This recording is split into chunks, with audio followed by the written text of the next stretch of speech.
me fui al médico porque no aguantaba el dolor de la rodilla y resultó que tenía la rodilla fracturada. Me la había fracturado jugando paintball o practicando paintball y no me había dado cuenta, entonces la sufrí mucho, pero fue muy bonito poderla terminar y poder además haber conocido una persona que me acompañó en este proceso y que nos dimos apoyo moral hasta que finalmente logramos entrar a una finca. Como buen campesino, los campesinos siempre ayudando a cualquiera que pase por sus fincas y nos dieron agua, yo pensé que no lo iba a soportar. Y otra muy dura es una que se llama Andes Epic, que es en Santander. Son 3 días en competencia. Yo estaba saliendo de mi lesión de la rodilla y terminé haciendo solamente una etapa de 50 kilómetros, solo montaña, en unas inclinaciones literalmente así. Había una que así se veía, yo decía, Dios, ¿en qué me metí? Pero la terminé y creo que el ciclismo, o pues en el caso mío que hago es mountain bike, es muy chévere porque es el reto de terminarla. Así llegue uno de últimas, así llegue que se muere pues del cansancio, pero el reto es terminarla y pues así también uno conoce no solamente muchos lugares, sino también muchas personas. Testigo de la Uribe, soy testigo de la Uribe. Claro que sí, Repre.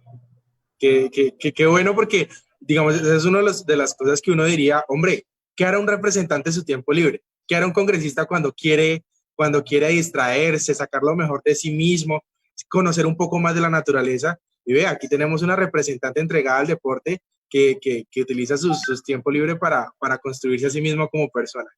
Qué chévere conocer esa parte tan interesante de usted, Repre. De poquito tiempo libre que tenemos. De verdad, de poquito tiempo libre. Y más su merced que se dedica tan vehementemente al trabajo, ¿no? Pues porque uno la ve corriendo por todos los municipios del departamento. Sí, pero bueno, puede ir en bici. Claro que sí, Repre. Repre, Juan Velázquez, también de Unice de Meta, quiere hacerle una pregunta. Entonces, Juan. Espera, Julián, que Juan no se le apagó el computador, entonces me acaba de escribir que ya lo está volviendo a encender y que ya vuelve a ingresarse, entonces que le tengan un poquito de paciencia. Ah, ok, listo, perfecto. Dani, ¿vas tú con tu pregunta? Sí, sí.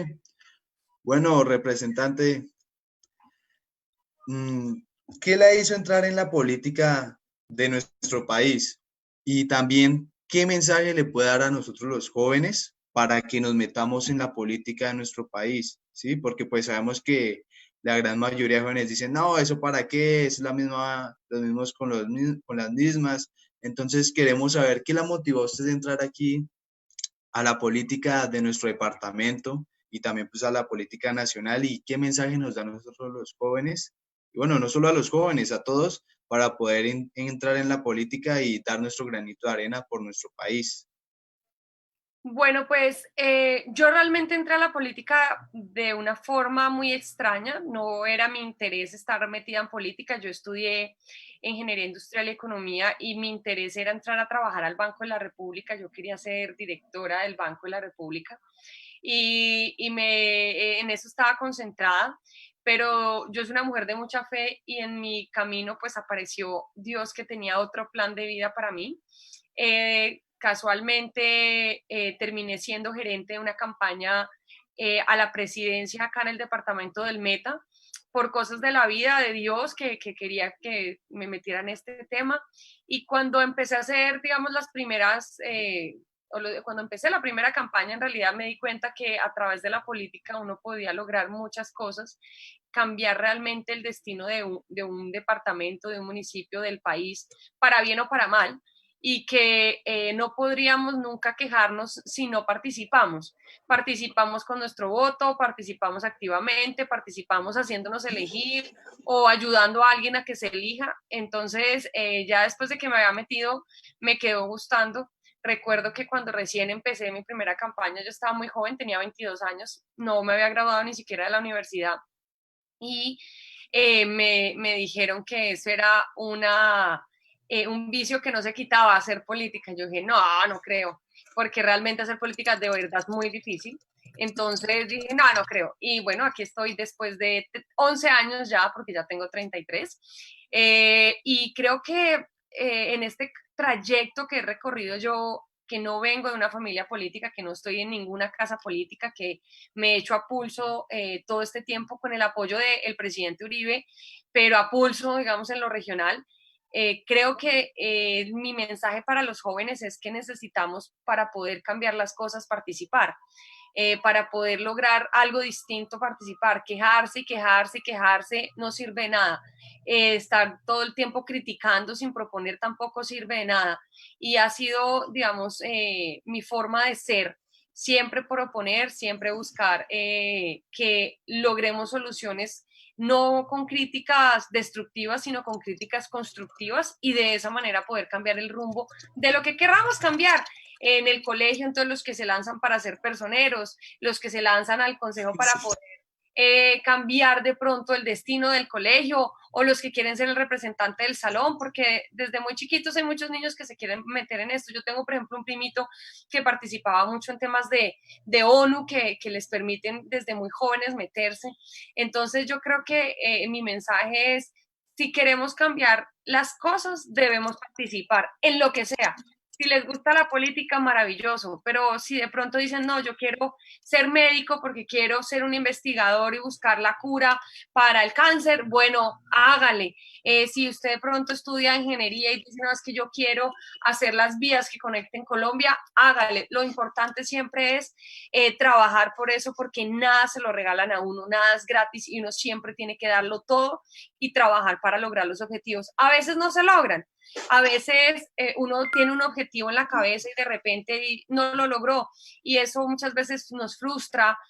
Muchas veces creemos que como no se logró el objetivo que teníamos, entonces ya no quiero seguir esforzándome. No, la vida es un esfuerzo diario, constante, que nunca para hasta que tengamos muchos años, que seguiremos esforzándonos y seguiremos luchando por cosas distintas. Entonces la invitación es a que participen, así sea con su voto, a que muchas más mujeres en política, ojalá haya muchas más mujeres jóvenes en política. Esos son unas difíciles hojas de vida palabras que se escucha que la pero realmente es fundamental para el país que los jóvenes puedan participar. ahorita sí.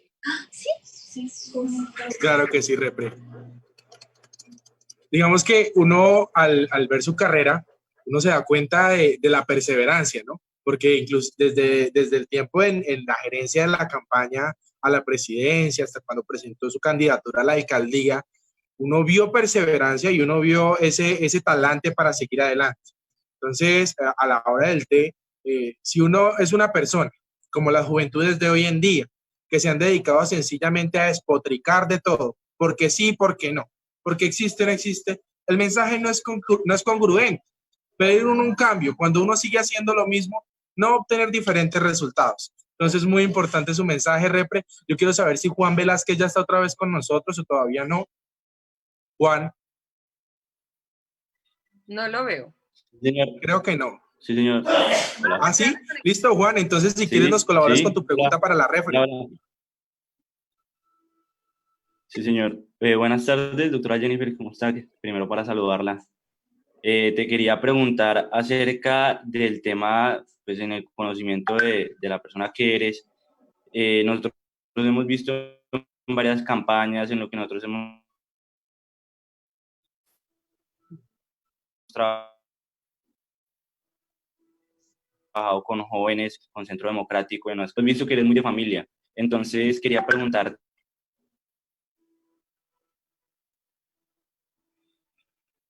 Bueno, creo que Juan tiene unos problemas de conexión. Más importante que has tenido junto a tu familia.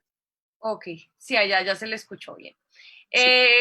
Bueno, nosotros en mi familia, yo soy una mujer de familia, realmente hoy me preguntaban, yo contesto, soy la que contesta los mensajes que envían por redes sociales, y hoy una persona me preguntaba que qué me gustaba hacer en mi tiempo libre. Yo le decía, pues a mí me gusta trabajar y me gusta estar en mi casa. Y entonces me decía, ¿qué más le gusta hacer? Yo le decía, no, pues estar en mi casa. Yo siempre fui una persona muy poco de rumbas, no me gustó nunca las fiestas, no me gustaba, no tomo trago, no me gustaba mucho salir. Desde muy joven siempre fui así y disfrutaba mucho el tiempo que pasaba en mi casa. Y muchas veces me preguntaban que por qué. Y realmente porque en mi familia he tenido unas circunstancias muy difíciles que en el momento uno, por supuesto, sufre mucho, pero después las valora de manera muy grande. Entonces hemos tenido que atravesar muchos temas difíciles en mi casa y les voy a dar un par de ejemplos porque a veces uno piensa que solamente los recuerdos felices son los mejores y hay recuerdos que no son tan felices, pero que son los que nos han ayudado a ser lo que somos. Cuando yo tenía 14 años, a mi papá le hizo las FARC un atentado, casi lo matan, le dieron 4 tiros en su cuerpo y pasamos unos momentos muy difíciles. Nos tuvimos que ir exiliados, fue un trauma, por supuesto, para toda mi familia. Y después de un tiempo, yo he vivido ese momento de una manera muy positiva y es agradecerle a Dios porque me permitió mantener con vida a mi papá porque mi papá logró sobrevivir en este atentado y para mí eso fue muy valioso. Recuerdo mucho este momento porque cada día que pasa uno debe valorar lo que Dios le ha dado de manera positiva y esto fue una enseñanza para mi familia. Yo crecí mucho como persona, tuve que asumir un montón de responsabilidades estando muy pequeña, pero me ha ayudado a construir y a valorar cada segundo que puedo pasar con mi familia, con mis papás, con mi hermano, y creo que para mí eso es un recuerdo muy bonito, a pesar que viene de un sentimiento muy difícil. Recuerdo también con mucho, pues obviamente cariño y amor, cuando nació mi hermano Carlos, que es mi hermano menor, más conocido mundialmente como Charlie. Lo recuerdo porque él es como un hijo para mí. Cuando él nació yo tenía 9 años y pues a mi mamá y yo estábamos solas. La tuve que acompañar a la clínica con las contracciones. Ella iba manejando porque no conseguíamos en qué ir. Entonces yo tenía contracciones y iba manejando y me agarraba la mano durísimo y por supuesto le dolía. La acompañé a la clínica y fui la primera persona que alzó a mi hermano. Entonces entre él y yo hay pues un vínculo muy especial y por eso recuerdo con mucho cariño el día que él nació. Y al sí mismo recuerdo con cariño, con dolor también, pero con cariño. El año pasado mi hermano tuvo cáncer y fue una vivencia muy dura para mi familia, porque es cuando todo lo pone uno en una perspectiva real, de decir, ¿qué estamos haciendo? Estamos teniendo una vida que está bien, hay cosas que corregir y por supuesto me enseñó a valorar profundamente, profundamente la vida. Siempre la he valorado, pero en este momento valoré profundamente el poder compartir unos minutos con mi familia y para alguien como yo que casi no tiene tiempo, pues digamos que de esta manera le recuerdan que no hay nada más importante que la familia. Entonces eso también lo recuerdo con dolor porque fueron momentos de mucha angustia, pero lo recuerdo con profundo agradecimiento porque Dios permitió y los médicos y todas las personas que estuvieron pendientes acá, que sé que están muchos muchachos de mis juventudes conectados, estuvieron muy pendientes, todo el mundo dándole ánimo y ver la solidaridad y ver el cariño y ver tantas personas orando por la salud de mi hermano, eso lo recuerdo con mucho cariño y fue un momento de mucha unión en mi familia. Para mí esos son momentos muy valiosos. Y por supuesto recuerdos positivos cuando mi hermano se graduó, nos fuimos a viajar en Europa de regalo pues de grado y se graduó del colegio y fueron momentos maravillosos de compartir en familia, de conocer, de aprender, pero para mí todos esos momentos son muy valiosos, los positivos y los negativos que terminan volviéndose positivos cuando uno quiere transformar lo malo en algo bueno. Entonces, esos son como momentos que recuerdo de mi familia que me han permitido de manera permanente agradecerle a Dios todo lo que me da, de manera permanente valorar las cosas más pequeñas de la vida y de manera permanente recordar que el tiempo siempre va a pasar. Yo tengo en mi WhatsApp algo que dice, nada te turbe, nada te espante, todo se pasa, porque lo que significa es que todo pasa, para bien o para mal, pero todo pasa y todos debemos mantener la fe y saber que lo más importante que tenemos a nuestro lado es la familia, cualquiera que ella sea y cualquiera que o como esté compuesta. Total. Entonces, esas son mis experiencias pues, más valiosas en mi familia. Muchas gracias, doctora. Muchas gracias, Repre. Repre, yo sí, perdón, quiero meter la cucharada y es, Repre, uno cómo se sobrepone a una situación tan dolorosa. Uno ¿de dónde saca valentía? Aparte de pedirle a Dios fuerza, ¿cómo se sobrepone uno a una situación así? Bueno, pues yo creo que para todas las personas es distinto, ¿no? Todas las personas tienen maneras de ver la vida de manera diferente. En el caso mío en particular, yo soy una mujer de mucha fe. Soy una mujer que cree de verdad en Dios. O sea, no es que digo que, ay, sí, Dios existe, o voy a la iglesia y entonces oro y ya. No, yo soy una mujer que cree y confía en Él. Y me ha puesto muchas pruebas la vida. Y esas pruebas las he podido superar creyendo en Dios. Esa es mi fuerza más grande, realmente creo que para mí, y por supuesto mi familia, ¿no? Entonces, cuando uno está pasando un mal momento y la familia le da el apoyo, el cariño, lo escucha, está pendiente. Los que me conocen saben que yo no soy una mujer de estar en la calle, estar haciendo otras cosas, sino cuando puedo estoy en mi casa. Y entonces para mí la familia y Dios han sido fundamentales en esto. Pero también creo que es un tema de persona y digamos que tal vez mi personalidad es de siempre estar buscando soluciones. Entonces, ante cualquier problema, la solución, cómo me voy, por dónde me meto, qué hago, no, esto no me va a salir por acá, entonces veámonos por acá. Y saber aceptar cuando las cosas no se dan, porque cuando las cosas pues no se dan, uno no las puede forzar y aceptar que pues tal vez algo no se dio porque era como debía pasar. Esa es la manera en que yo lo llevo. Todas las personas lo manejan diferente. Hay personas que hacen deporte, hay personas que se encierran y se acuestan, hay personas que de pronto se van de fiesta. Yo lo hago con Dios, que ha sido para mí una mano muy cercana. Soy una mujer creyente a la Virgen, muy, muy mariana. Hago el rosario en lo posible todos los días sola en mi casa o trato de hacerlo con mi familia, especialmente con mi mamá. Y esa es la manera en que yo he podido lograr superar pues, dificultades grandes que todos tenemos en la vida, algunas más difíciles que otras. Claro que sí, Repre. Como usted lo ha dicho, pues sí, todos tenemos maneras distintas de llevar pues estas situaciones tan dolorosas que nos tocan. Y pues en este momento Raúl, él nos está pidiendo la palabra, entonces Raúl, si quieres colaborarnos con tu intervención. Buenas tardes, doctora Jennifer, ¿cómo está? Buenas tardes. Bueno, doctora, mi pregunta va encaminada más a estos tiempos de pandemia, pues de confinamiento. ¿Qué reflexiones de pronto has logrado tener durante este tiempo? ¿Extrañas algo? De pronto uno en estas situaciones como que valora más ciertas cosas o ciertas personas. Quisiera saber el tema de pronto de reflexión como tal de Jennifer Arias. Bueno, yo he disfrutado de una forma extraña seguramente este tiempo de la pandemia. Antes de que empezara la pandemia yo nunca estaba en la casa, siempre salía muy temprano. Yo vivo con mis papás y con mi hermano, para los que no saben.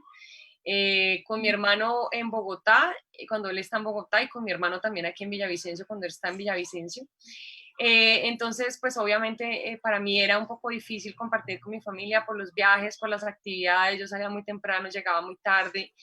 Entonces, pues para mí ha sido muy bueno poder estar en mi casa porque he podido compartir, así sea muy tarde en la noche o un momentico del día o simplemente el estar en mi casa, que sé que está mi familia acá, con mis papás y con mi hermano.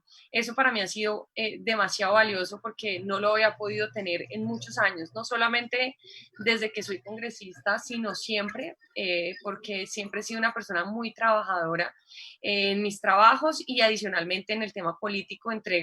Yo trabajo demasiado todo el tiempo, entonces llevaba seguramente muchos años sin poderlo hacer y para mí ha sido una experiencia muy bonita. La pandemia me ha enseñado varias cosas. Para mí ha sido muy estresante la pandemia por la situación que viven muchas familias, de no poder tener alimentos, de no poder llevar un alimento a la casa, de saber que hay muchos papás que no pueden darle comida a sus hijos.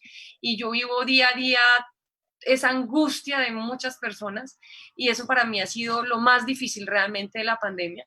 Hay muchas personas que dicen, no, lo más difícil ha sido el encierro, no, lo más difícil ha sido no poderme ver con los amigos, no poder salir. No, realmente para mí lo más difícil ha sido que día a día, todos los días recibo mensajes de muchas necesidades. Obviamente al principio era mucho más duro que ahora porque en ese momento no habían ayudas, no había programas del gobierno, no estaba habilitado Familias en Acción, Jóvenes en Acción, todo lo que tiene que ver con los subsidios, no habían créditos, es decir, eso fue un momento como de locura. Entonces en ese momento para mí fue muy difícil. Yo lo único que hice fue decir, pues yo voy a donar todo mi sueldo, lo que tenga de sueldo, lo que yo pueda conseguir para ayudar. Para mí eso fue lo más duro y debo confesar que me afectaba emocionalmente mucho de saber que habían tantas personas pasando necesidades. Hoy todavía las hay muchas, pero digamos que se ha reducido un poco y se ha mitigado. Entonces, para mí eso ha sido lo más difícil. Trabajar en la virtualidad fue todo un reto. No sé, nos ha cuadriplicado el trabajo porque estamos en plenaria o en comisión, pero tenemos reuniones con ministerios, tenemos reuniones de trabajo, tenemos reuniones con comunidad, tenemos reuniones, y entonces uno hace 3 o 4 o 5 cosas a la vez, y entonces uno está pendiente de esta y acá y al otro lado. Entonces ha sido todo un reto lograr escuchar con 2 oídos 5 reuniones. Hemos trabajado mucho con el presidente Uribe y con el Partido Centro Democrático, que creo que es el único partido que ha hecho estas reuniones sectoriales de manera permanente, casi que 2 al día, y entonces es un reto también poder estar pendiente de las necesidades de cada uno de los sectores y poder cumplirle con esas necesidades, poder transmitirle al ministerio y ser ese puente para encontrar respuestas. Y adicionalmente a eso, pues en la comisión en la que estoy del Congreso, es la comisión que en este momento está más afectada porque está el tema de la salud, el tema pensional, están todos los temas sociales con el DPS, el ICBF, el Ministerio de Deportes, el Ministerio de Trabajo. Entonces nuestra comisión tiene demasiado trabajo porque tiene demasiados temas que tratar. Entonces eso ha sido todo un reto, pero yo lo disfruto mucho porque a mí me encanta trabajar. Los que les ha tocado trabajar conmigo muy cerquita, por ejemplo, que veo por ahí conectada a Aura, que ella es mi asistente, y a Daniela, que era mi asistente en la campaña. Ellas saben de mi ritmo de trabajo, entonces saben que pues para mí trabajar es una dicha, es un placer. Yo no trabajo obligada, yo trabajo por el cariño, por gusto, porque me gusta lo que hago, pero obviamente es un reto poder lograr cumplirle a todas las personas. Y además, pues también hago reuniones, digamos, de comunidad virtuales, ¿no? Yo no estoy atendiendo de manera presencial porque creo que hay que cumplir la cuarentena y hay que cumplir a cabalidad lo que el presidente nos ha pedido. Entonces hago reuniones también virtuales a manera individual y eso me genera mucha agenda. Entonces ha sido todo un reto, pero yo lo disfrutaba mucho y de verdad me ha dolido la situación de muchas familias. Me preocupa profundamente lo que va a pasar una vez esto empiece a normalizarse con la economía. Pero he podido también disfrutar a mi familia y eso para mí ha sido maravilloso porque llevaba muchos años sin poderlo hacer. Qué bueno, Repre, qué bueno. Gracias, Raúl, por tu pregunta. Yo creo que ahí dimos en un clavo muy importante y es el saber que tenemos una persona que no trabaja por trabajar, sino que es que disfruta del trabajo, que le apasiona el trabajo. Y yo creo que ese es uno de los beneficios y de las ventajas con las que contamos nosotros en el departamento del MET al tener esa representación.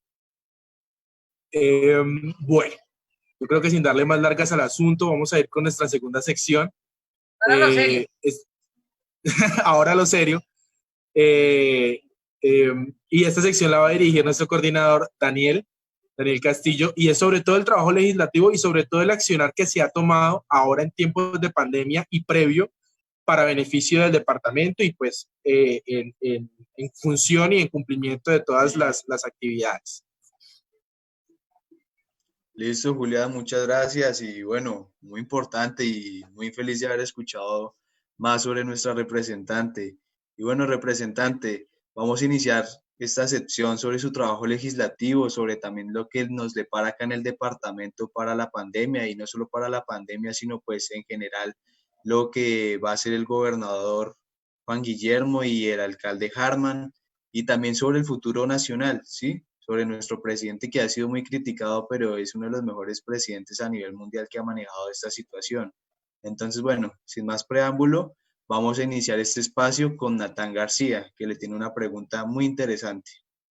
Natán, te escuchamos. Hola, buenas tardes, ¿me escuchan? Sí. Hola, representante, pues primero agradecerle por apoyar estos espacios y de crecimiento tanto para pues, nosotros como UNICEF y también para pues, las personas que nos están viendo, para que pues, nos enteremos en el departamento de las los temas legislativos que pues usted está llevando a cabo y el control político también que pues ha llevado a cabo. Entonces, el primer tema que quiero tocar es acerca de la cadena perpetua, que está para abusadores de niños y niñas y adolescentes, que está pues a un debate de convertirse en ley de la República. Bueno, mucho se ha discutido sobre este sentido, en el sentido de que si es constitucional o no. Hay quienes dicen que en una eventual que logre pasar el proyecto de acto legislativo y se convierta en ley de la República, se declararía inexequible en la Corte Constitucional. ¿Usted qué le diría a quienes dicen que esto es solo populismo punitivo? Bueno, yo quiero referirme a varias cosas. Lo primero es que, y me voy a empezar por la última pregunta sobre el populismo punitivo. Yo creo que acompañé en el caso personal a Gilma desde hace 13 años que empezó con esta lucha con la cadena perpetua. Como saben, ella era de un partido totalmente distinto al de nosotros, pero aún así nos unía y a mí me unía esa causa de la cadena perpetua. Recogimos muchas veces firmas, recogí firmas yo creo que como en unas 3 oportunidades, incluso recuerdo que algunos de los que hoy nos acompañan me ayudaron a recoger firmas, creo que por acá está Jason, que ahí lo vi, él me ayudó, me acuerdo hace unos 3 años, fue la última vez que recogimos firmas con la hija ya de Gilma. Y en ese sentido, pues en el caso en particular, y creo que en muchos casos de mis compañeros nunca ha sido algo por ganar votos o por ser populismo. Realmente hemos hecho una labor desde hace muchos años para que esto pueda ser una realidad. Y creo que cuando uno quiere desprestigiar algo y no tiene ninguna razón realmente válida para hacerlo, pues utiliza ese tipo de expresiones para quitarle valor a la importancia de lo que estamos discutiendo. Pero al final, sí puede ser algo populista. ¿En qué sentido? En el sentido que es que muchos ciudadanos, y yo me atrevo a decir que la mayoría de los colombianos quieren que esto sea una realidad, independientemente de las razones que pueda motivar al uno o al otro. Hoy, cuando uno sale a la calle, cuando uno habla con la ciudadanía, 10 millones de colombianos que votaron por el presidente Iván Duque, siempre escuchaba uno en las reuniones la gente aplaudir y emocionarse cuando les decían que debíamos trabajar por la cadena perpetua. Entonces, creo que sí estamos recogiendo el sentir de la ciudadanía, el sentir de las personas que nos han acompañado o no, pero que realmente creen que este proyecto es supremamente importante para nuestro país.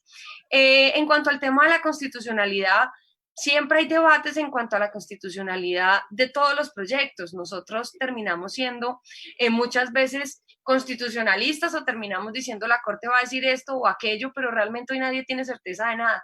Lo que sí le puedo decir a quienes nos están viendo es que nosotros construimos este proyecto, que soy autora del proyecto además, con la ministra de Justicia, con la doctora Margarita Cabello. Ella fue presidenta de la Corte Constitucional y creemos que ella tiene pues obviamente muchos criterios para podernos decir esto puede o no ser constitucional porque estuvo en esa célula, no es algo que yo creo, que yo pienso, que yo me imagino, sino que conoce al interior la Constitución, que si uno es presidenta de la Corte Constitucional es porque tiene los conocimientos necesarios para hacerlo. Y creo que este proyecto realmente está muy bien estructurado y muy bien pensado para no tener problemas con su estudio constitucional. Creo que adicionalmente a eso, y yo sí creo que la Corte tiene que escuchar a los colombianos, el constituyente primario son los ciudadanos, y ese constituyente primario le está diciendo, oiga, nosotros creemos que el país lo necesita. Entonces me dicen, es que cambia la Constitución. Obvio que cambia la Constitución, por eso es un acto legislativo que necesita 8 debates, porque es para reformar la Constitución. Por supuesto que la va a cambiar, pero es lo que no quiere. Y entonces tenemos unas leyes que no es lo que representan a los colombianos, tenemos unas leyes que cumplen y que no transforman la Constitución, pero que no representan a los ciudadanos. Yo creo que la Corte debe entender que también se deben a los colombianos, porque si bien no son elegidos de manera popular, son parte del Estado y también son parte de la representación que cada uno de nosotros quiere tener en la Corte. Entonces, yo creo que tenemos un estudio bien hecho por parte de la ministra, por parte de muchos constitucionalistas, por parte de muchas personas que tienen demasiado conocimiento al interior del Congreso, que van a ayudarnos a defender, y esperamos que la Corte no solamente entienda que está bien relacionada con la Constitución, sino que los colombianos piden a gritos esto. Yo no he escuchado a ninguno que me diga no quiero la cadena perpetua. He escuchado a muchos que dicen no es constitucional. Esto lo que para mí significa es que es una pelea jurídica, pero que el sentimiento es que la necesitamos, y creo que la Corte debe actuar en torno a eso y debe darle a los colombianos finalmente lo que quieren los colombianos. Muchas gracias, representante.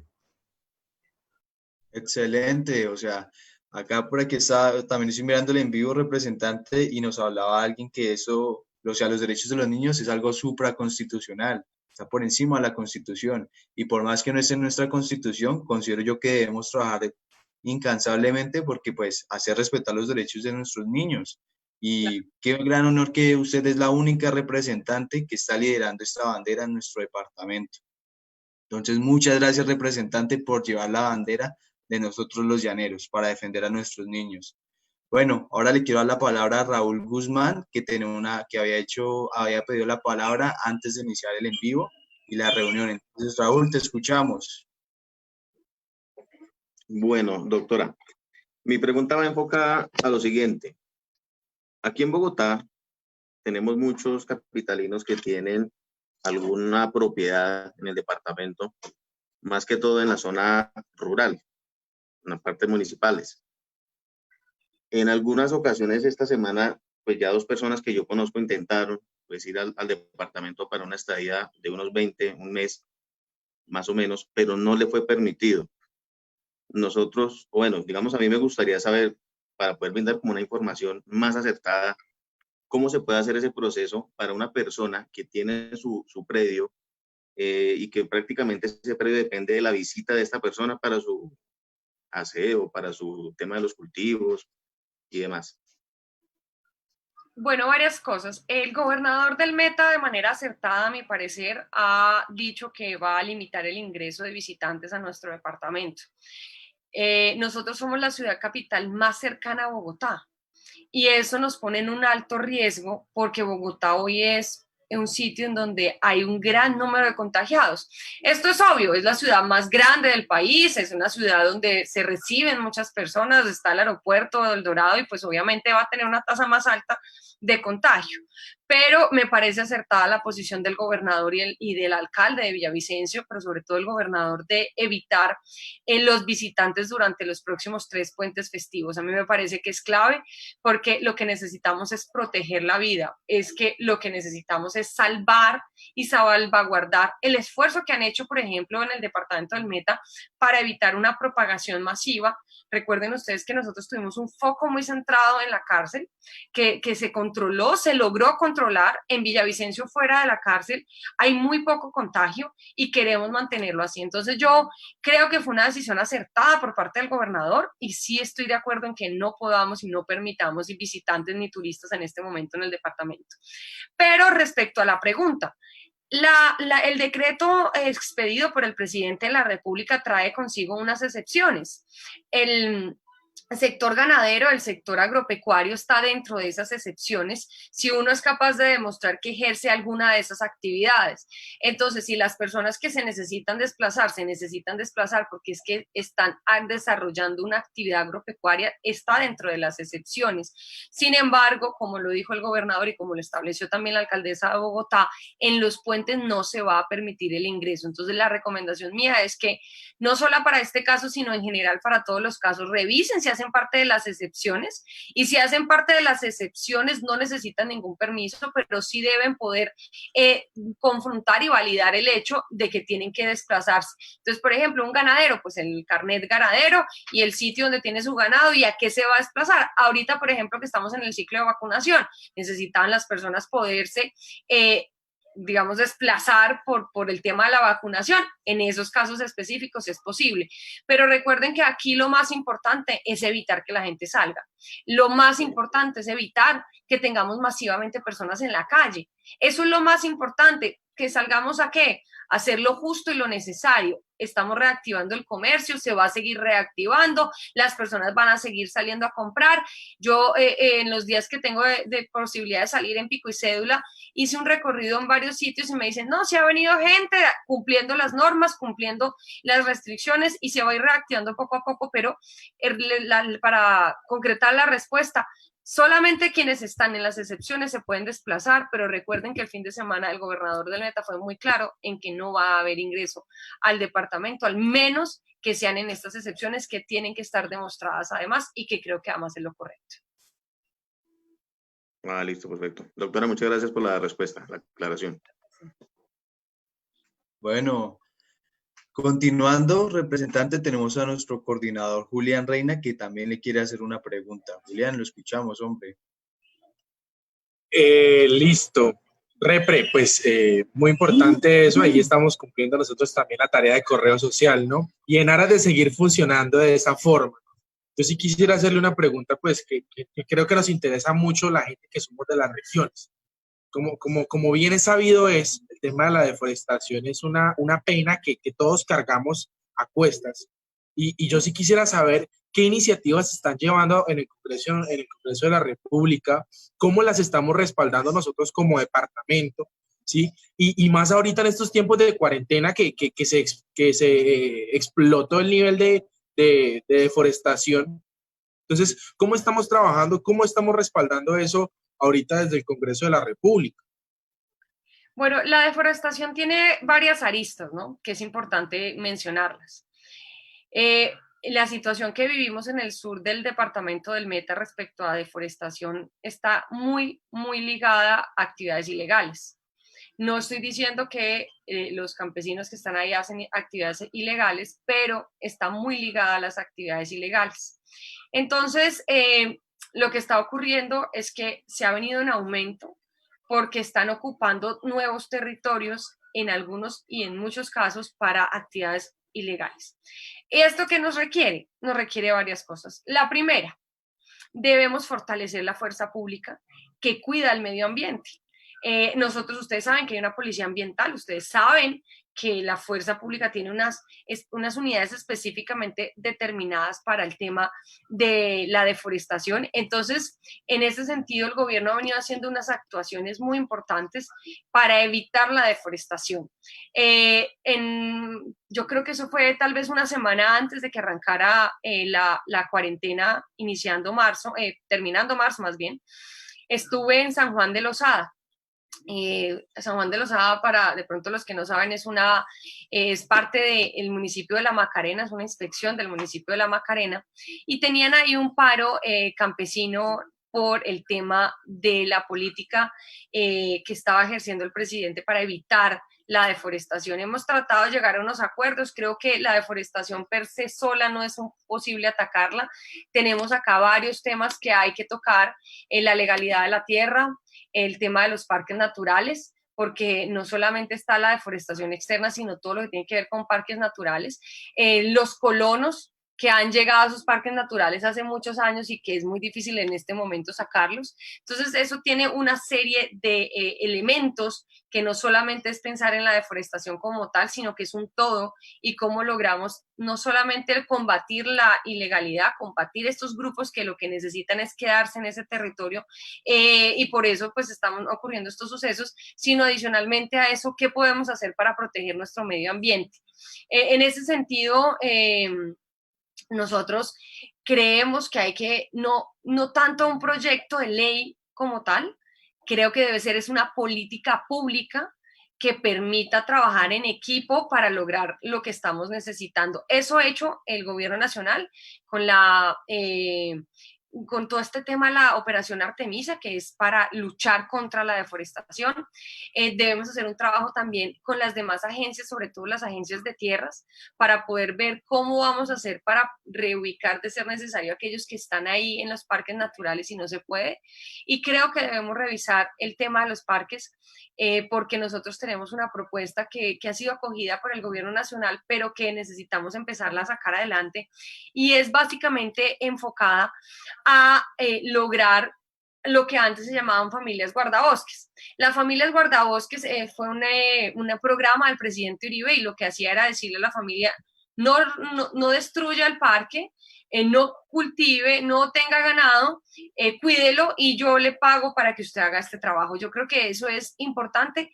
El gobierno lo tiene dentro de sus programas. Hay que arrancar ese programa y creo que esa es la mejor manera de lograr empezar a preservar un poquito pues nuestros bosques y evitar la deforestación, que es muy difícil. Cuando uno está en Bogotá, pues es muy bonito desde Bogotá decir hay que hacer esto, pero cuando uno va a ese territorio, cuando uno sobrevuela ese territorio que es tan grande, que uno ve la cantidad de parches y uno dice, esto no lo hace un campesino no es capaz de deforestar 300 hectáreas, esto tiene otras connotaciones distintas, y entonces ahí es cuando hay que empezar a hacer un trabajo diferente, y creo que nos queda mucho pendiente, pero lo clave para mí es poder hacer una política pública conjunta, no necesariamente una ley. Listo, Repre, muchísimas gracias. Perdón, Dani, yo creo que voy a hacer una pequeña pregunta ahí, y es ¿hasta qué punto es válido y necesario el uso? Ay, hágame el favor, qué gato tan hermoso. ¿Hasta qué punto es válido y necesario el uso de la fuerza? Nuestras fuerzas militares, como administradoras de la fuerza, me parece que tienen toda la competencia para entrar a actuar en esas zonas. Entonces, ¿por qué bajo estas excusas en algunas ocasiones de que sencillamente son campesinos y nos tienen con un paro y esto y lo otro, y se escudan bajo esas, digamos, esto puede sonar algo raro, sino se escudan detrás de la pluma, por decirlo así, para de pronto esconder ciertas actividades ilícitas? Entonces mi pregunta directa es ¿hasta qué punto la fuerza, nuestra Fuerza Armada, puede actuar en esos campos? Bueno, mire, la fuerza pública siempre actúa y debe actuar bajo la legalidad, ¿sí? Seguramente habrán algunas personas al interior de la fuerza que no lo hacen, pero en general las fuerzas militares y de policía actúan sobre la legalidad y muchas veces sobre órdenes judiciales, ¿no? Entonces, obviamente también una de las funciones es preservar el control territorial del país, ¿sí? Y obviamente también la deforestación es ilegal. Eso no es legal, no hay manera de que sea legal. Entonces, obviamente la fuerza tiene que actuar. Es perfectamente legal. ¿Qué creo? Que hay muchos intereses escondidos y que uno visita muchas veces sitios que uno dice, hombre, sí, aquí la verdad es que son campesinos porque uno sabe, son pequeñas tierras que se dedican al pancoger realmente básicamente, o que sacan sus productos al pueblo más cercano para vendernos, pero como les decía, uno también ve casos de 300, 500 hectáreas y uno dice, esto no lo hace un campesino, porque no tiene cómo hacerlo. Entonces la fuerza pública sí tiene que entrar, obviamente cumpliendo todos los protocolos, obviamente respetando todos los derechos de los ciudadanos, pero tiene que entrar a tener un control territorial y para evitar ese tipo de cosas. Yo no creo que sea por la fuerza, creo que uno tiene que buscar primero y la primera medida negociar y buscar acuerdos, pero la tarea de evitar la deforestación no solamente es de la fuerza pública, es también de la ciudadanía, porque evidentemente no es posible controlar cada centímetro del país para evitar que talen un árbol, es imposible, pero lo que sí es posible es que entre todos nos concienticemos y entre todos digamos, hombre, esto es lo que nosotros vamos a tener para nuestro futuro y necesitamos preservarlo y cuidarlo, y la fuerza pública hace un trabajo enorme para protegerlo. Entonces, creo que es necesaria para mantener el control territorial, es necesaria para evitar que se siga aumentando, y creo que es necesaria para acompañar a estas labores que se hacen y que hacen otras agencias para evitar que siga la deforestación.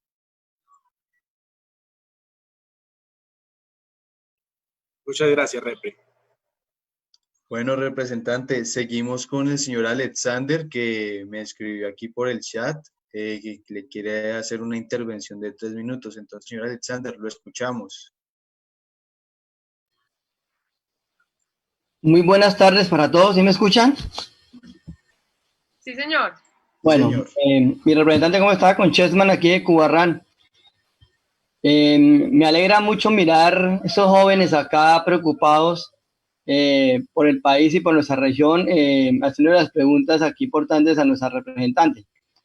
El representante Jennifer, primero que todo agradecerle todo lo que ha hecho por nuestro municipio. sabemos de que los proyectos se venían ya gestionando con nuestra alcaldesa y ahorita con el alcalde usted ha venido haciendo un buen trabajo en pro de que las cosas salgan adelante. No obstante, tenemos una preocupación inmediata con el puente Angosturas a raíz de que al parecer el presupuesto puede estar un poquitico embolatado para nuestro proyecto de Angosturas. Usted sabe que eso es una cuestión que viene por el lado de emergencias, por el comité de emergencias. Pues no sé qué estará pasando con eso y quería dejarle la inquietud si usted que está al tanto de ese proyecto nos podría de pronto colaborar para gestionar para que pronto ese proyecto no lo perdamos porque ese puente se está requiriendo mucho. El siguiente punto es que tengo una propuesta respecto al tema que está en polémica ahorita a nivel nacional con la hipoteca inversa. Yo creo que la mayor inquietud de la hipoteca inversa es por los bancos. Es donde más ha tenido un poco de polémica.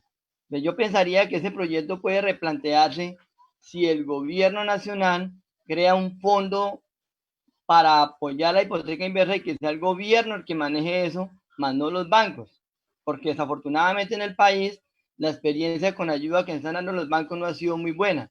Debe que sea el gobierno el que maneje un fondo en el cual le pueda dar esa mesada a los abuelos y que una vez ellos fallezcan o algo, pues que se elabore el proceso como lo plantea la hipoteca inversa, pero que no vaya a través de los bancos, sino un fondo del gobierno.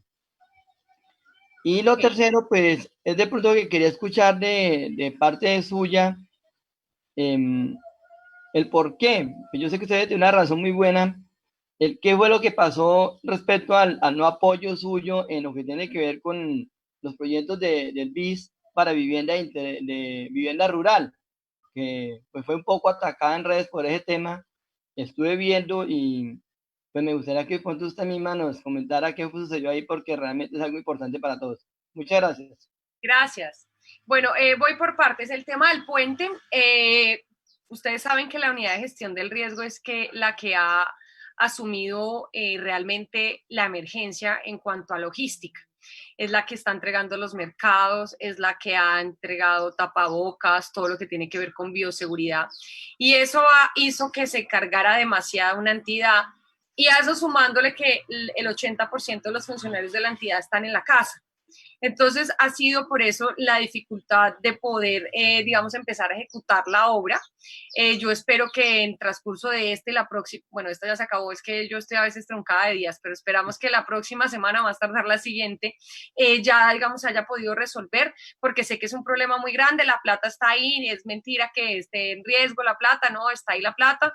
De hecho, ya, digamos, hay una resolución de parte de la unidad de adjudicación de este proyecto, entonces no creo que tengamos ningún problema, pero realmente ha sido porque la emergencia como que se nos atravesó y la unidad pues obviamente está dedicada a atender la emergencia y ha sido muy difícil por esa razón. Esta semana tuvimos reunión con la unidad de gestión del riesgo y nos dijeron que tranquilos que iban a apresurar el tema lo más posible porque sabemos de la necesidad inmensa que tienen nuestros campesinos en el municipio de Cubarral. Y aprovecho para saludarlos, yo quiero mucho el municipio de Cubarral, es un municipio muy bonito, que tiene una potencialidad turística enorme, que realmente vale la pena explotar, entonces pues un saludo y un abrazo muy especial para todos en Cubarral. En cuanto al tema de la hipoteca inversa, el decreto está por salir, yo no quisiera decir nada respecto al tema porque todavía no he visto el decreto y no puedo decir si hay algo malo o bueno. Solamente podría expresar mi opinión respecto a lo que se ha dicho, digamos, de qué consiste la hipoteca inversa, que además es un tema un tanto difícil de entender. Hoy hay muchos abuelos que tienen su casa propia, ¿sí? Que tienen su casita y que se esforzaron mucho para tenerla, que tienen sus familias también y sus familias no le dan un apoyo económico. Y entonces, como no tienen un apoyo económico, tienen un techo donde vivir, pero no tienen comida y no pueden salir a trabajar. Eso es muy frecuente, más frecuente que lo que uno se imagina. Obviamente, seguramente todos los que estamos en esta reunión tenemos abuelos y los ayudamos y los apoyamos y los acompañamos y les ayudamos, me refiero a económicamente. Entonces, el abuelito no tiene que trabajar y está tranquilo porque puede comer, porque tiene su familia que lo apoya. Pero hay un montón de abuelos, un montón enorme de abuelos que tienen una casa propia y no tienen que comer, que tienen una casa propia y no tienen un ingreso, que muchas veces incluso incluso no pueden pagar ni siquiera los recibos y tienen que vivir con velas, tienen que vivir con el agua que recogen de la lluvia y con eso se van. Y eso no es justo. No es justo que hayan tenido la posibilidad de comprar una casa, pero no tengan la forma de poder tener un ingreso mensual. Entonces uno pensaría, no, pues entonces lo ideal es que le demos a todos los abuelos un subsidio. Eso sería lo ideal. El problema es que en Colombia no tenemos el recurso suficiente para hacerlo. No podemos sostenerlos. Entonces la propuesta es, si alguien quiere, si lo ven como una opción, puedan hacer la hipoteca inversa. No es una obligación, no es algo que el gobierno va a obligar a la gente a hacerlo, sino si el abuelo considera que lo puede hacer. Y les voy a hacer una reflexión que tal vez suene un poquito feo, pero es una realidad. Ningún abuelo va a hacerlo si su familia le ayuda, si está bien protegido, si está teniendo una buena vejez. Pero si usted es un abuelo que tiene 5 hijos y sus 5 hijos los tienen abandonados y usted está aguantando hambre y lo único que tiene es esa casa y no puede conseguir ningún otro ingreso porque está enfermo o por la razón que sea, va a ver esto como una opción. Entonces, obviamente, lo que estamos viviendo hoy es la realidad de muchos abuelos, y esto a mí me gustan estos debates es porque nos permite ver la realidad de muchos abuelos que tienen una casa y no tienen con qué comer porque sus familias no los ayudan, porque sus familias no están pendientes o simplemente porque no quieren, y realmente lo que están esperando es desafortunadamente que el abuelito muera para ir a coger la casa. Entonces yo sí creo que es un debate que debemos dar. No puedo dar un debate a profundidad sobre si es el banco o quién se va a quedar o con qué se van a quedar, porque realmente no conozco el decreto, pero hoy sí les puedo contar, ustedes saben que hoy estábamos sesionando en la Comisión Séptima y se aprobó una citación al ministro de Vivienda, una vez esté expedido el decreto, para que nos lo explique y para poder hacer un debate sobre este tema a profundidad. En cuanto al último tema, y le agradezco la pregunta, yo no suelo referirme a las mentiras que salen en redes sociales. Creo que uno no se tiene que desgastar en eso. Y adicionalmente a eso, creo que mi mamá me enseñó un día que uno ante palabras necias, oídos sordos.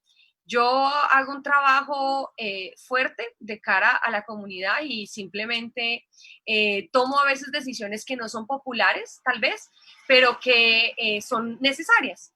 El proyecto del que tanto han hablado es un proyecto del que yo soy autora. Es un proyecto que construimos la Comisión Séptima de la Cámara con el ministro de Vivienda. Y es un proyecto que estaba enfocado a la vivienda rural, efectivamente. Resulta que ese día del debate habían 2 proyectos de vivienda rural. Este y otro que era muy bueno también y que estaba enfocado y tenía un enfoque particularmente bueno en la tenencia de la tierra. Porque ustedes saben que la vivienda rural, qué complicación tiene y por qué es tan difícil poder hacer mejoramientos y por qué es tan difícil poder hacer vivienda rural. Por la legalidad de los predios, porque le exigen que tiene que ser un predio legal, porque le exigen que tiene que tener servicios públicos. El primer proyecto que debatimos ese día estaba orientado precisamente a eso, a tratar de modificar este impedimento que siempre hemos tenido, pero además con un tema adicional y es la autoconstrucción.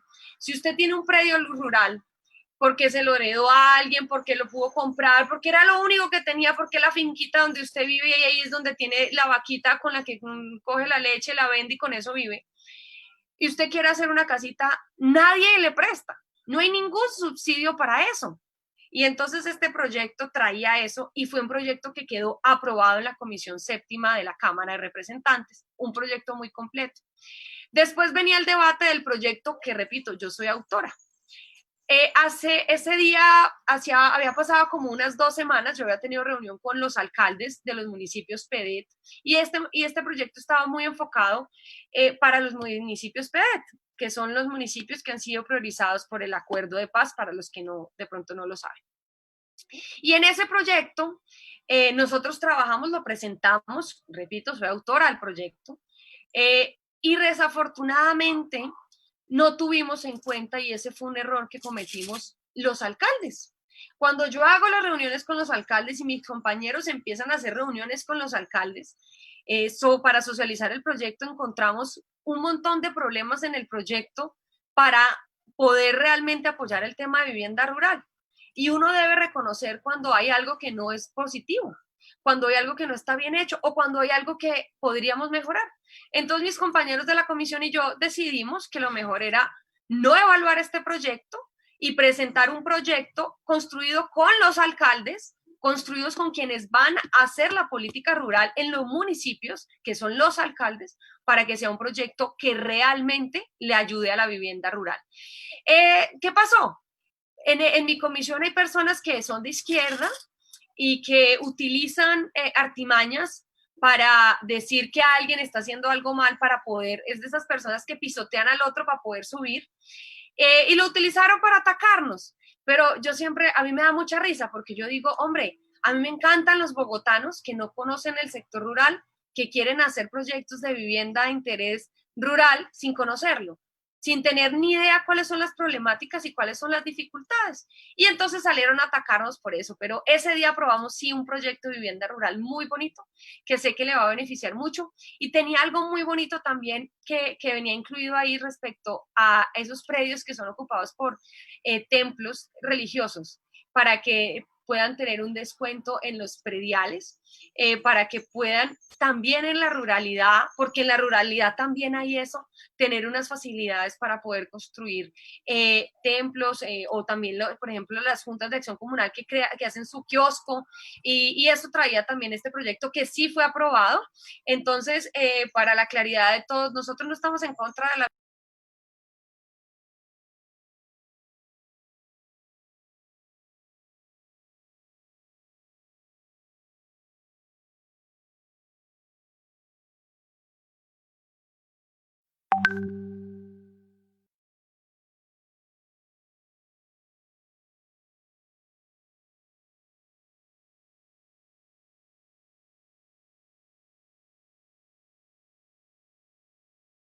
porque pues si nosotros les obligamos a que sean las empresas de acá, pues terminan cobrando lo que sea y pues se vuelve que no es rentable tampoco el negocio de la explotación. Entonces, lo que buscamos es que se prioricen las empresas siempre y cuando sean precios competitivos. Y yo presenté en particular una proposición relacionada con la mano de obra femenina. Hoy la mano de obra femenina en el sector minero energético es del 2% en los mejores casos. Entonces presenté una proposición para que se aumentara el porcentaje de obligatoriedad, o pues que se aumentara, no, que se estableciera un porcentaje de obligatoriedad. Desafortunadamente en la Comisión Séptima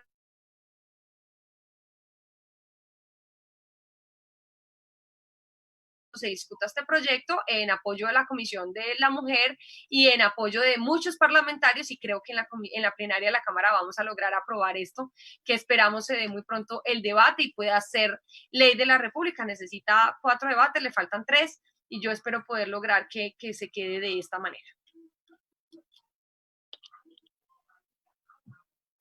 Muchas gracias. A ti. Bueno, representante, continuando, Julián Ortiz, que nos está acompañando aquí en la reunión, pero tiene problemas con el sonido, me acaba de escribir por WhatsApp y que le quiere hacer una pregunta. Y es la siguiente. El corredor vial Orinoco Pacífico, obra de gran importancia no solo para el Meta, sino para la Orinoquía y, por qué no, para la Amazonía, lo que conllevaría a que la economía se fortaleciera en diversos sectores. O sea, él pregunta que qué va con este proyecto, cómo va, y pues respecto a la pandemia, qué va a suceder con este proyecto que es tan importante para nuestra región. Bueno, la conexión Pacífico-Orinoco es una conexión vital para el futuro de Colombia, sin ninguna duda. Se sigue una gran defensora de esta necesidad. Para los que de pronto no saben, la idea es conectar Puerto Carreño en el Bichada con Buenaventura, pasando obviamente por el Meta, atravesando Uribe, llegando a Colombia en el Huila y siguiendo así a Buenaventura.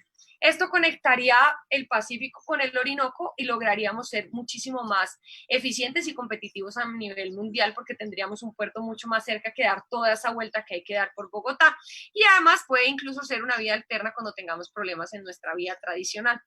Es una vía de alta complejidad. Es una vía de alta complejidad porque la vía Puerto Gaitán-Puerto Carreño tiene ciertas limitaciones que hemos venido tratando de resolver.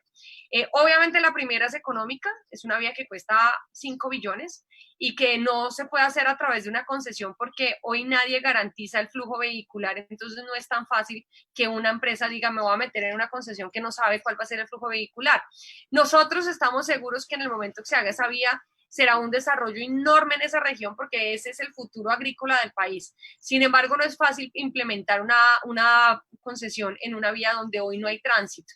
Entonces, hay varias propuestas. Hay una propuesta que le hicimos al BID, que estamos esperando a ver si nos dan aprobación para que podamos a través de inversión extranjera hacer la vía que va de Puerto Carreño a Puerto Gaitán. Y eso nos permitiría, digamos, terminar un bache histórico que teníamos y estamos en ese proceso, acompañados, por supuesto, por el gobierno nacional y sobre todo por el presidente de la ANI, que es de Villavicencio, que es una persona también joven, se llama Manuel, y nos ha venido acompañando en este proceso de una manera muy fuerte y creo que vamos a poder avanzar muy positivamente. Obviamente la pandemia nos detuvo todo lo que estábamos haciendo, pero creemos que lo vamos a poder lograr. Y luego viene el siguiente, digamos, problema, por decirlo de alguna manera, y es la vía que conecta el municipio de Uribe con el municipio de Huila de Colombia en el Huila. Esta es una vía que no existe, es una vía que hay que hacer, es una vía que no tenía ningún diseño, no tiene ningún estudio y hay que hacerla. Nosotros y yo, digamos, después de mucho insistir y de pelear y de pedir de todo, bueno, logramos que se contrataran los estudios para esta vía. Y eso es un avance importante porque una vez tengamos los estudios de los diseños de la vía, pues vamos a poder saber más o menos cuánto cuesta y ver de dónde podemos sacar los recursos para hacer esta vía. Y eso pues para mí ha sido muy importante. Eso quedó en el Plan Nacional de Desarrollo, es un acto cumplido del presidente Iván Duque en el sentido de buscar cuál es el diseño y qué es lo que necesitamos poder hacer para poder tener esta vía. Y otro pedacito importante es la vía que va de Mesetas a Uribe. Digamos, se ha venido haciendo de a poco. El presidente Uribe dejó la plata para hacer esa vía, pero el gobierno anterior se la gastó en otra cosa y no se pudo hacer esta vía. Y ahorita se está haciendo de a poquitos y estamos viendo si a través de recursos de Locat Paz podamos completar esta vía. Entonces, así digamos que va avanzando. El mayor retraso, por supuesto, está en nuestro territorio. Las vías del valle están ya mejores. Hay un conflicto ahí en una vía al interior del departamento del Valle, pero digamos que la situación más complicada son estos 2 tramos que les conté y estamos trabajando en eso y hay un compromiso enorme del presidente para sacar adelante esta situación y poder lograr esta conexión tan importante para los colombianos. Listo, muchas gracias, representante. Bueno, continuamos con David Rosso, que también le quiere hacer una pregunta.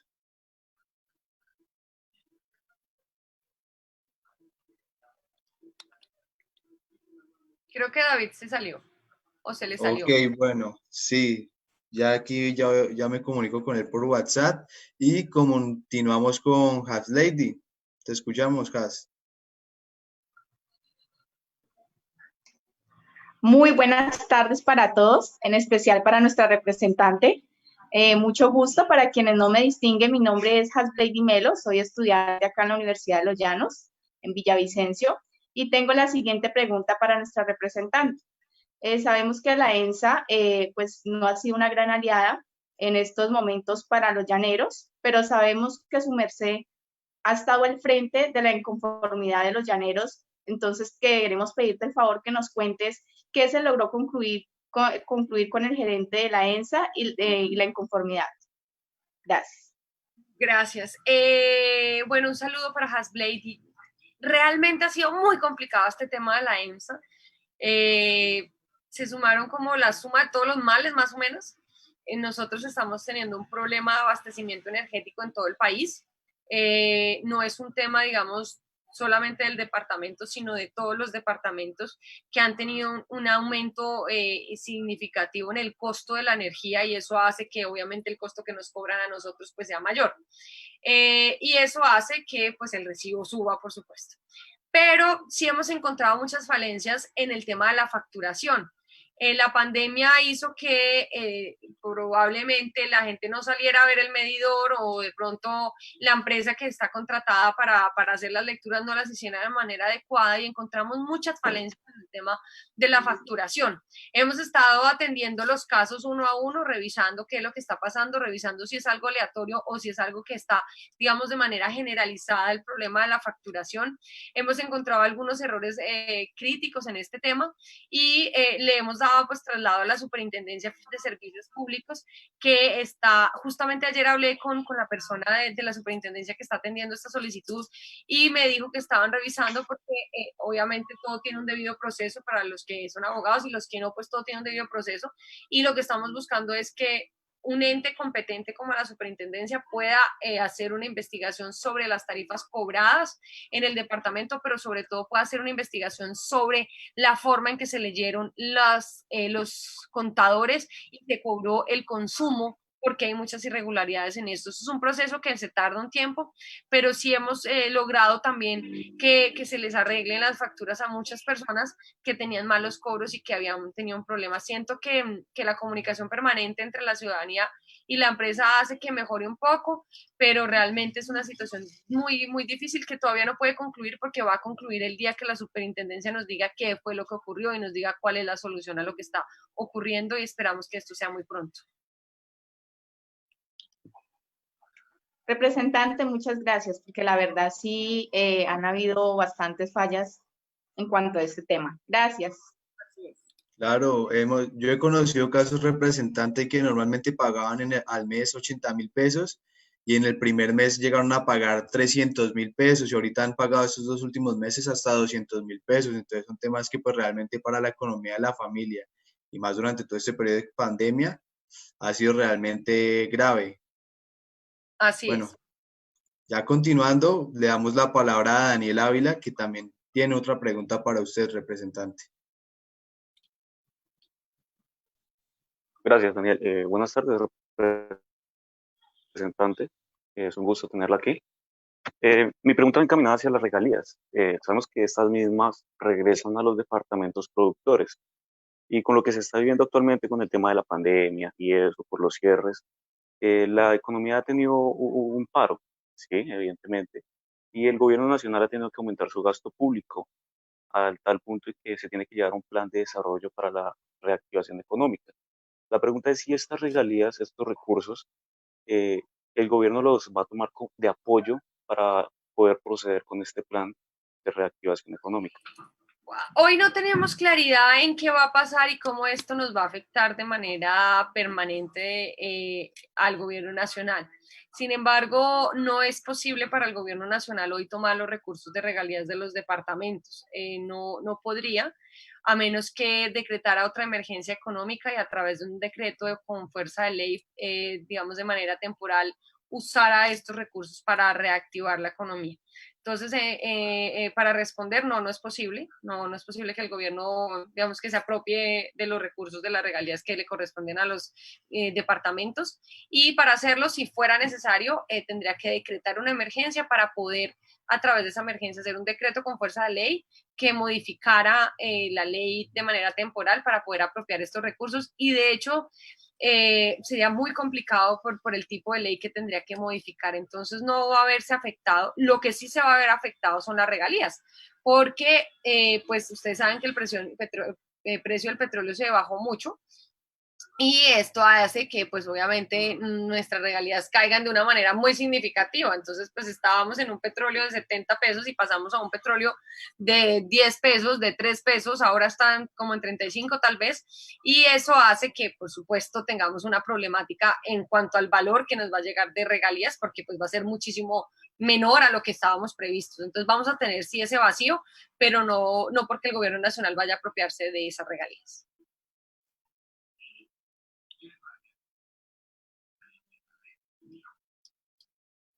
Bueno, representante, muchas gracias. Es un tema que realmente pues, le interesa mucho a nuestra región. Nuestro buen amigo Jason tiene una pregunta, entonces.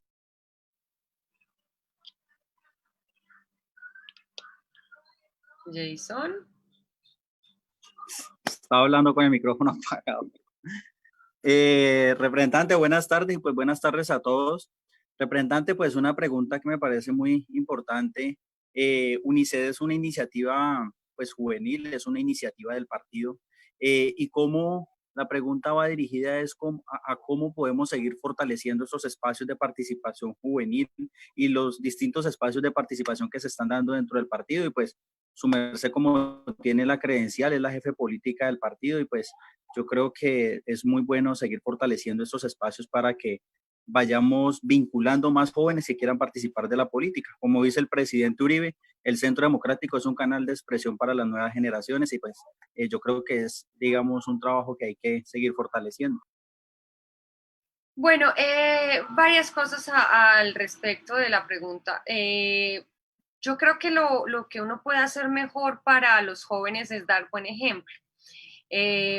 Yo creo que tenemos un partido que ha dado ejemplo de la importante que es para este partido los jóvenes, de los espacios de participación, de la importancia que siempre se le ha dado a las juventudes del partido, no solamente para elecciones, entonces tenemos el grupo de juventudes para que nos acompañen en las elecciones y luego ya no pasa nada con el grupo y luego vuelve a iniciarse cuando se vienen las siguientes elecciones. Nosotros hemos venido haciendo de manera reiterada y de manera continua un proceso de los jóvenes. Entonces yo creo que ese ejemplo que el partido ha dado a los muchachos de decir nosotros sí los valoramos y para nosotros ustedes son supremamente importantes hace que logremos que los jóvenes se mantengan interesados. Entonces digamos que como primer punto siento que el partido ha hecho una gran labor permitiendo esos espacios. Los jóvenes tienen todos los espacios dentro de nuestro partido, los jóvenes tienen demasiada importancia dentro de nuestro partido y eso hace que, pues, por supuesto, sientan que tienen no solamente, y esto lo voy a unir como al segundo punto, y es que los jóvenes no solamente deben saber que acá tienen un derecho de estar porque se lo han ganado a pulso, sino también tienen un deber. Y el deber es mantener vivas estas estructuras que hemos construido entre todos. Y para mantener vivas esas estructuras que hemos mantenido entre todos, es importante poder hacer estos espacios, no solamente conmigo como representante de la Cámara del Departamento del Partido, sino con otros actores. Yo veía que hace poco se me han visto, por ejemplo, con Abelardo de la Espriella, que me parece que es un tema muy interesante y creo que hay que empezar a hacer estas reuniones con otras personas que puedan ayudarnos a crecerles, ayudarles a crecer a ustedes, que tengan una visión del mundo sobre temas diversos y creo que hay que mantener estos espacios porque a los jóvenes y cuando uno está joven, pues no es que yo esté vieja, no, pero digamos cuando uno está más joven, uno como que siempre que qué pereza, pero qué mamera, uno en foro y no, no, yo no quiero, el poder reunirse un sábado hasta ahora con los jóvenes, y no es porque estén en pandemia, podrían estar viendo televisión, podrían estar haciendo cualquier otra actividad más divertida de pronto, están interesados en realmente construir. Entonces yo creo que es una responsabilidad de ustedes como jóvenes mantener este entusiasmo, mantener viva la base de nuestro partido en los jóvenes y poder seguir construyendo unas juventudes que van a ser líderes en un futuro muy próximo. Lo tercero es, por supuesto, participar en política. Es clave no quedarse sentados, sino realmente, digamos, decir, bueno, me voy a arriesgar, voy a participar, voy a arriesgarme porque no es fácil uno meterse en política, pero siempre es un riesgo y pues uno puede decir como me voy a arriesgar y me voy a meter en política. Creo que es importante que los jóvenes participen, que sean solidarios y que entre ustedes mismos puedan decir, vamos a hacer un equipo en pro alrededor de estos jóvenes y volver a tener unas representaciones juveniles y de jóvenes en nuestros diferentes cargos. En el caso mío en particular, pues yo soy una persona joven, llevo mucho tiempo metida en este tema, fui candidata a la alcaldía de Villavicencio teniendo 28 años y creo que eso es lo que tenemos que hacer, meternos e intentarlo y si no se pudo volverlo a intentar y seguirlo intentando hasta que se pueda, porque es fundamental que nuestros jóvenes puedan participar y sientan que deben seguirlo intentando. Y finalmente es una recomendación para ustedes, nosotros necesitamos estar en las universidades, entrar a las universidades, hay que hacer unos debates ideológicos en las universidades, no con representantes o con congresistas o con amigos del partido, no, entre ustedes, con jóvenes como ustedes que puedan tener un debate ideológico de por qué piensan de una manera o de la otra. A mí me parece súper importante que nosotros seamos seamos los espectadores y no sean ustedes. Entonces la invitación es a que utilicemos estos espacios también para hacer debates ideológicos, debates de creencias, debates de temas importantes, en donde podamos ver las capacidades que ustedes tienen nosotros desde la tribuna. No Jennifer ahí contestando la pregunta, sino Jennifer viendo las preguntas que ustedes pueden contestar y cómo podemos hacer para crecer en la posibilidad de tener críticas constructivas y presentar soluciones y no solamente estar quejándose y quejándose y quejándose sin presentar ninguna alternativa. Yo creo que ese debe ser, sin ninguna duda, el siguiente paso de UNICED, y es empezar a dar debates al interior de las universidades con nosotros como invitados, pero no para hablar, sino para escucharlos y poder entender un poco más lo que está pensando los jóvenes de hoy en día. Representante, muchas gracias. Claro que sí, representante. Y bueno, quiero aprovechar este momento que Jason tocó este tema y también la representante para quienes nos están acompañando desde Facebook, jóvenes, quienes pertenezcan a las universidades o también que sean dos de democráticos unidos. Sé que hay muchos acá en el departamento del Meta, además de que la izquierda ha logrado apoderarse de los centros de educación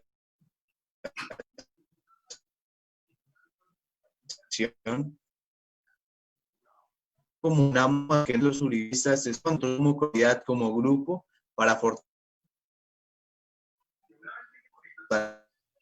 fortalecernos, que es muy importante el departamento para nuestro país, y más que tenemos no solamente o sea, nosotros como grupo tenemos excelentes muchachos, ¿sí? Y las posibilidades de participar están. Nosotros los queremos escuchar a ustedes, saber cómo están. También sabemos que la representante Jennifer, como líder acá del partido en el departamento,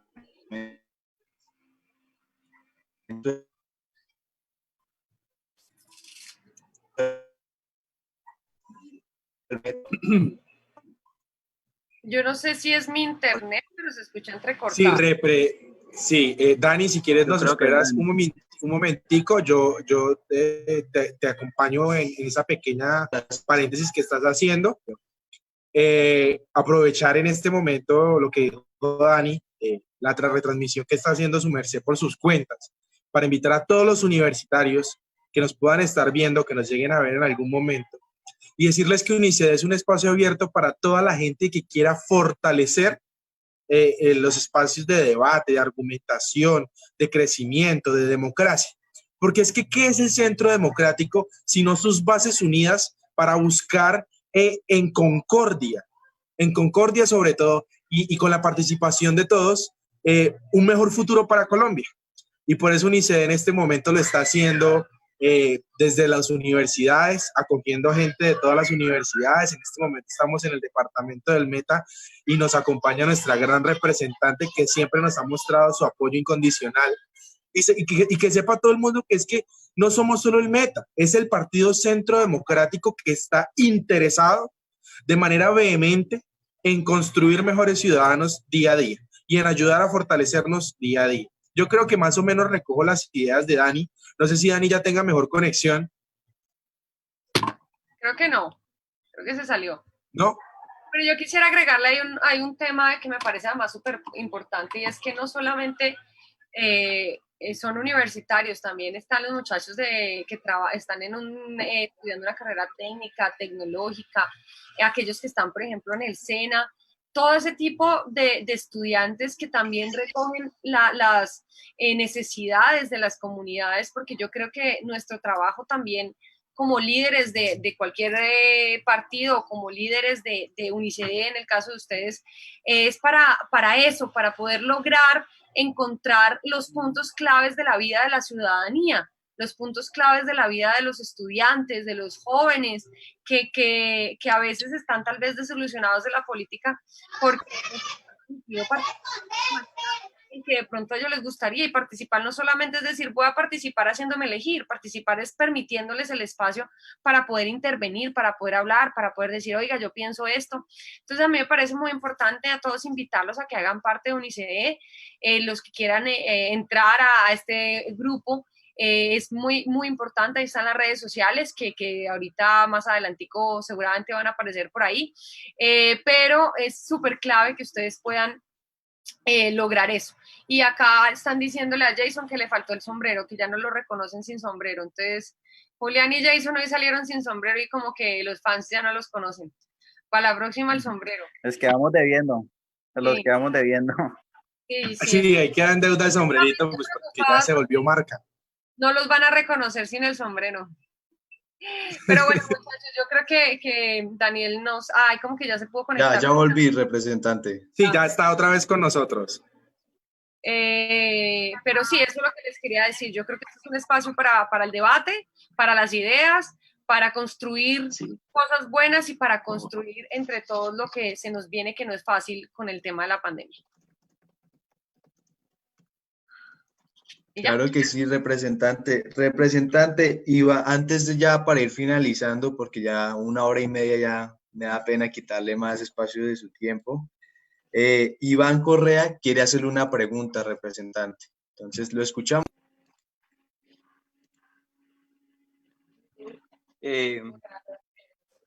Muy buenas noches, compañeros, ¿sí me ven? Te oímos. Repre, muy buenas noches, ¿cómo se encuentra? Ahora sí te vemos. Bueno, me presento. Para los que no me conocen, pues yo soy Iván Correa, soy economista de la Universidad de Los Llanos, ¿sí? Bueno, mi argumento es el siguiente. Miramos que en el último año pareciera que a Villavicencio, a nuestro departamento y a la región en general, nos ha azotado las 7 pandemias. Miramos que tuvimos la vía cerrada durante 3 meses y ahorita sí, no el tema de la pandemia. Pues digamos que muchos no estaban preparados para el tema de la pandemia, ¿no? Muchos empresarios no estaban preparados para este tema. Entonces, digamos que en cuanto a la estructura económica de Villavicencio y el Meta en general, se caracteriza por ser de estructura de microempresarios. Entonces, estos microempresarios pues no están preparados para los choques económicos que se están viviendo ahorita, ¿no?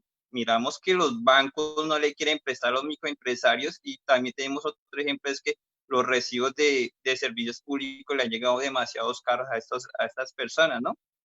Entonces, mi pregunta es, representante, usted que es el puente entre el Meta y el gobierno y el Congreso, ¿qué ha propuesto usted, representante, para aliviar la situación económica del Meta y la región?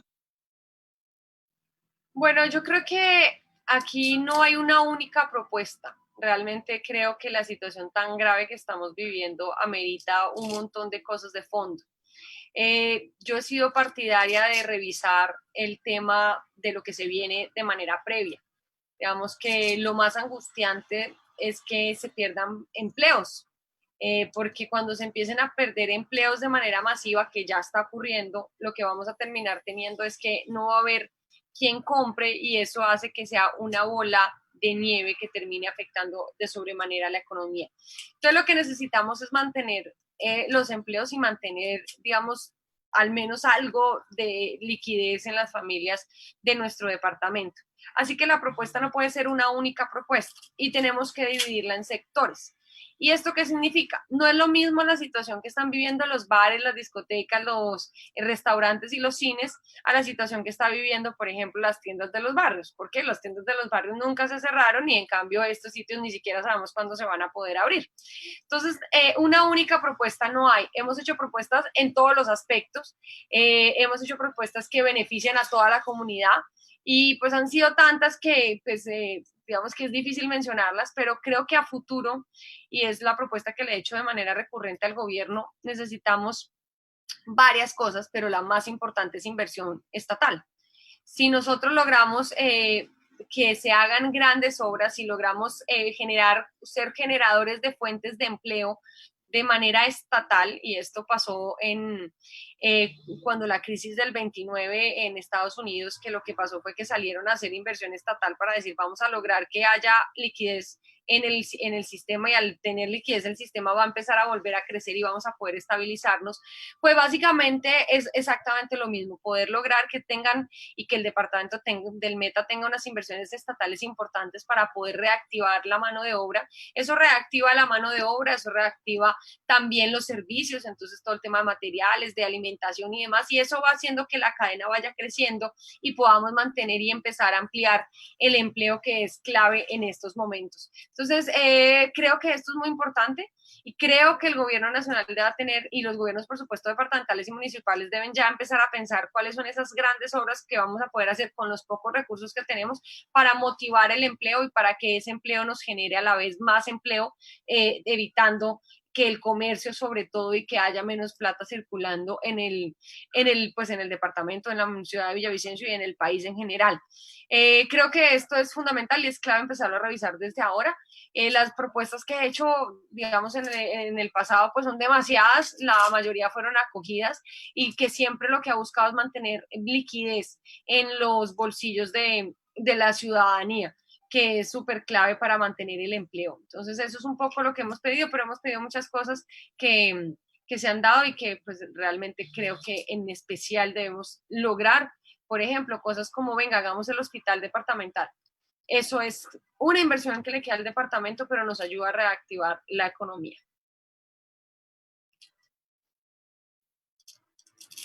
Listo, representante. Muchísimas gracias por este tiempo que estuvo aquí con nosotros.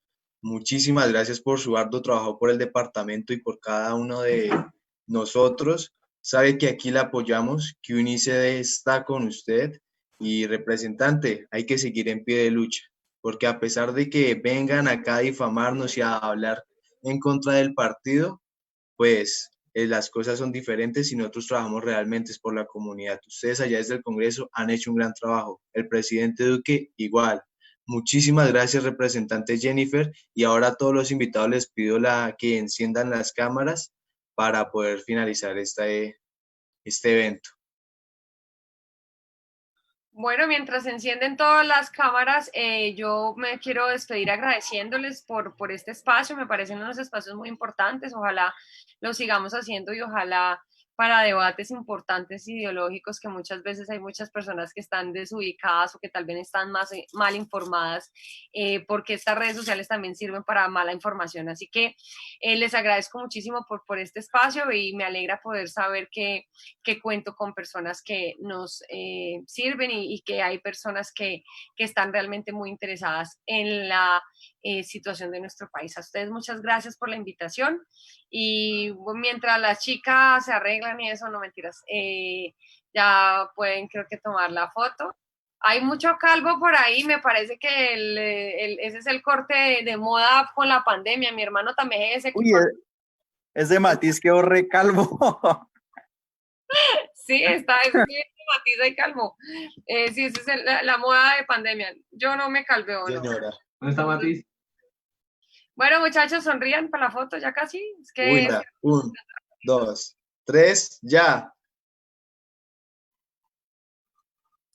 Esperen que faltaba una, esperen que se está arreglando, ya llegó Paula.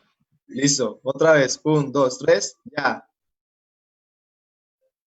Listo, muchísimas gracias, muchachos, por acompañarnos en este espacio. Dios los bendiga. Repre, muchísimas gracias, que esté muy bien. Que esté muy bien, muchísimas gracias por acompañarnos. Siempre para nosotros va a ser un honor poder estar con usted y compartir con usted espacios como estos de crecimiento y de formación. Yo no la encontré nunca. Chao, Repre. Muchachos de UNICEF Meta, por favor, recuerden que nos quedamos. Gracias. Listo, hasta luego, representante. Muchas gracias.